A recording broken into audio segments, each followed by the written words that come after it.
પછી આ પહેલી લગભગ આપણી આ સભા છે મારા નેતૃત્વમાં. અમે બધા કાર્યકર્તાઓ મળ્યો હતો, બધાને મીટિંગમાં કરી કાર્યકર્તા અને ચૂંટણી જીતેલા હોદ્દેદારો બધા હતા. પણ ગામનો આભાર માનવાની અમારી નાનપુરથી પહેલી સભા છે.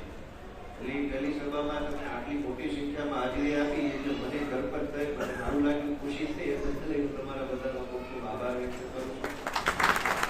અને અલગ અલગ ગામમાંથી પધારેલા આગેવાનો મનસુખભાઈ છે, અશોકભાઈ છે.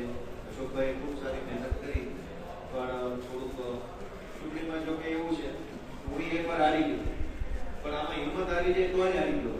હિંમત નો હારે માણસ કેમ નો હારે? કેમ કે ચૂંટણી બીજી વાર આવે, પણ હારી ગયેલી હિંમત પાછી નો આવે.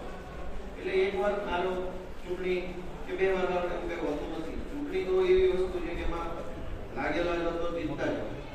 અને આમ આદમી પાર્ટીને ગુજરાતમાંથી જનતાએ ખૂબ સારા આશીર્વાદ આપ્યા છે. ખૂબ સરસ રીતે લોકોએ આમ આદમી પાર્ટીને સ્વીકારી છે.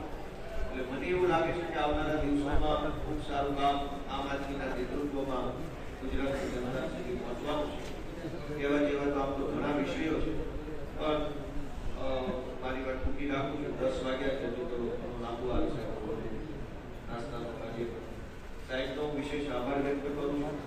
અને આપણા ગામના લલિતભાઈ, ખાસ તો રાજુભાઈ સતત મુદ્દા માર્ગદર્શન, જુનાગઢમાં વેપાર કરે છે કે વેપારને લગતા મુદ્દા, જીઆઈડીસી નું કઈ હોય, નાનપુર ગામનો પ્રશ્ન હોય, ખેતીને લગતો પાછા અભ્યાસ વ્યક્તિ છે પોતે, એટલે એને અલગ અલગ મુદ્દા ઉપર પોતાને રીતે પૂછવો પડતો હોય.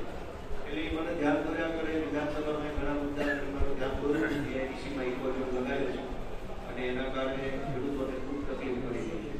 આ વેપારીઓને એ બાબતે આપણે રજૂઆત કરી છે.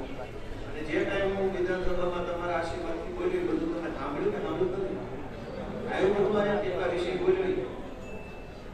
એટલે જે ટાઈમ હું કરતો હોઉં છું, મિટિંગોમાં, સરકારી મિટિંગમાં જાઓ, વિધાનસભામાં જાઓ, અહીં કલેક્ટરને મળું, પ્રાંતને મળું, જ્યાં જાઓ, જે વાત થાય, જે મુદ્દા ઉપર કંઈક કામ કર્યું હોય તો બહાર આવી વિડીયો બનાવી મૂકી દો એટલે સીધું લોકો સુધી પહોંચી જાય. ગોપાલભાઈ ક્યાં જાય છે, શું કરે.